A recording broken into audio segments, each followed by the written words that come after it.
Hitam Putih Pemuda Pancasila.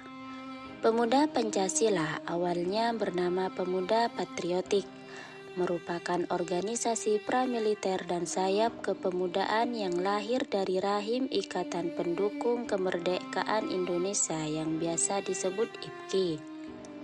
Ormas yang identik dengan loreng uring ini didirikan oleh 3 perwira TNI, yakni Ahmad Yani, Aha Nasution, dan Gatot Subroto pada tanggal 28 Oktober 1959. Saat awal berdiri, Pemuda Pancasila beranggotakan anak-anak tentara, sebab IPKI yang menaungi Pemuda Pancasila adalah Partai Besutan Jenderal Besar TNI Aha Nasution dan sejumlah koleganya di keprajuritan.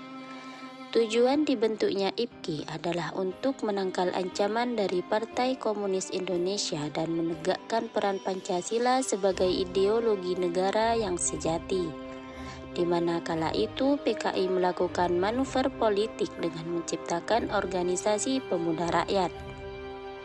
Djapto Soerjo Soemarno dalam buku Percikan Pemikiran Djapto S. Soerjo Soemarno menyebutkan, dalam Kongres IPKI keempat pada 1964, nama Pemuda Patriotik diubah menjadi Pemuda Pancasila seiring dengan berkembangnya sayap IPKI, yakni Buruh Pancasila, Tani Pancasila, dan Wanita Pancasila.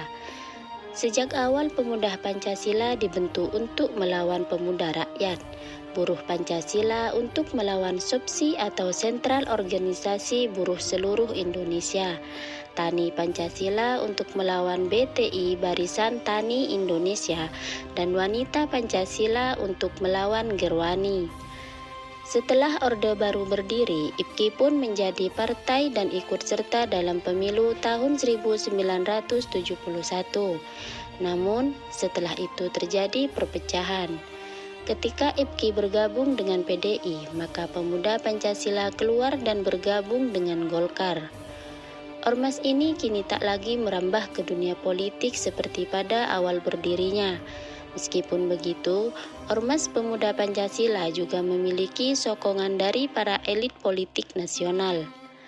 Menurut penulis buku politik Jatah Preman, Ormas dan Kuasa Jalanan di Indonesia pasca Orde Baru, Ian Douglas Wilson, Pemuda Pancasila punya fungsi politik sendiri selama Orde Baru. Ia menilai Pemuda Pancasila menjadi tangan ketiga pemerintah dalam menjaga ketertiban selain ABRI atau TNI dan Polri. Di era ini, muncullah tokoh-tokoh pemuda Pancasila yang cukup terkenal seperti Ruhut Sitompul dan Yoris Rawe.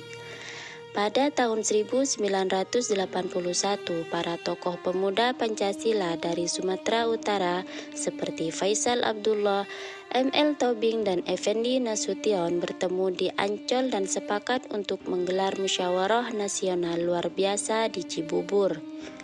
Dalam munaslup itu, seorang bangsawan keraton Mangkunegaran yang juga berdarah Yahudi. Kepengurusan Pemuda Pancasila secara nasional dipimpin Djapto Sulistyo Soerjo Soemarno. Terbaru ia terpilih kembali memimpin ormas itu untuk periode 2019-2024 pada Mubes ke-10 tanggal 27 Oktober 2019 di Jakarta. Di sela-sela penutupan Mubes, Djapto memberikan kartu tanda anggota kepada Wakil Presiden Kiai Haji Ma'ruf Amin yang ketepatan beliau berkesempatan hadir dan menutup acara Mubes. Selain pada Kiai Haji Ma'ruf Amin, Djapto juga mendaulatkan kartu anggota kehormatan yang sama kepada Bapak Presiden Jokowi pada waktu acara pembukaan Mubes. Ketua MPR Bambang Susatyo yang juga merupakan Wakil Ketua Umum MPN Pemuda Pancasila berkesempatan menyatakan bahwa Ormas Pemuda Pancasila bukanlah organisasi premanisme. Namun tahun belakangan ini Pemuda Pancasila kembali muncul ke permukaan, di mana sebelumnya masih banyak rakyat yang tidak mengetahuinya. Karena ada beberapa insiden yang sempat viral dan menjadi perbincangan hangat di masyarakat. Pada tanggal 6 Maret 2022, anggota pemuda Pancasila berinisial SS dibacok geng motor di pelabuhan Kelurahan Sindang Sari, Kecamatan Lembur Situ, Kota Sukabumi. Polisi berhasil meringkus 3 anggota geng motor XTC yang diduga bertanggung jawab atas pembacokan pemuda Pancasila setelah mereka berhasil melarikan diri. Selain itu, beredar surat mandat pengelolaan parkiran yang diduga dari pemuda Pancasila di Medan. Bagian Dishub memastikan pengelolaan parkiran tersebut merupakan parkiran liar. Pedagang mie juga menuturkan telah membayar uang keamanan selama kurang lebih 6-7 tahun. Per bulan 300.000, kemudian naik menjadi Rp500.000 per bulan. Pemuda Pancasila juga pernah terlibat bentrokan dengan Ormas Forum Betawi Rempong atau biasa disebut FBR, tepatnya di Pasar Lembang, Ciledug, Kota Tangerang. Awalnya pemuda Pancasila melakukan konvoi dengan kendaraan bermotor, sehingga kedua ormas tersebut bertemu dan terjadilah percekcokan. Bentrokan pun tidak bisa dihindari. Bentrokan ini menyebabkan 3 orang mengalami luka bacok, 2 orang dari FBR dan 1 orang dari pemuda Pancasila. Tidak hanya dengan ormas lain, pemuda Pancasila juga pernah bentrok dengan sesamanya. Bertepatan pada Hari Sumpah Pemuda, sekelompok pemuda Pancasila melakukan penyerangan kantor Majelis Pimpinan Cabang MPC.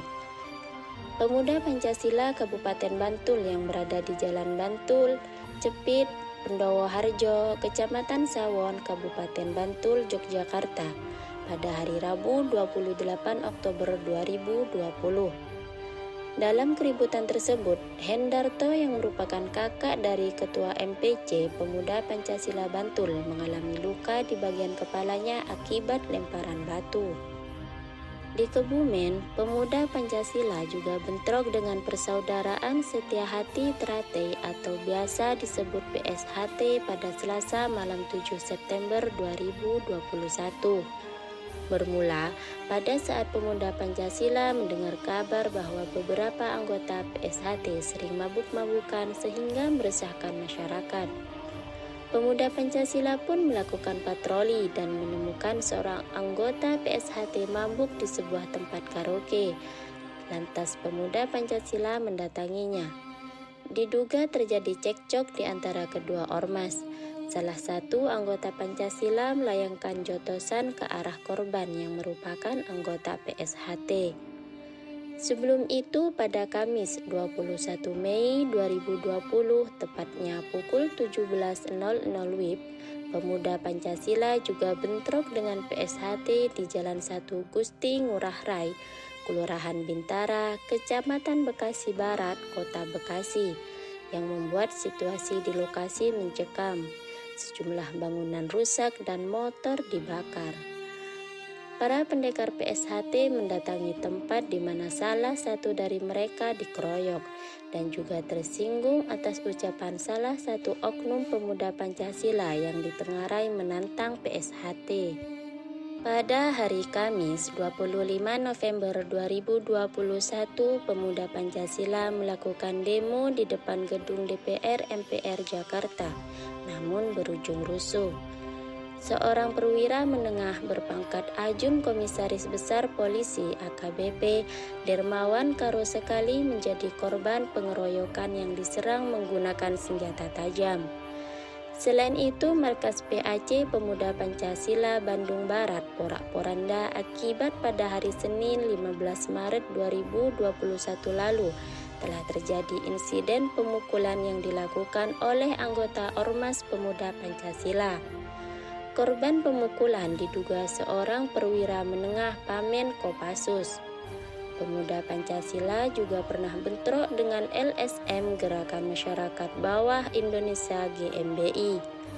Pada insiden ini, 5 mobil milik GMBI hancur dirusak anggota Pemuda Pancasila, tepatnya di Gombong, Kebumen, Jawa Tengah, tanggal 23 Agustus 2021.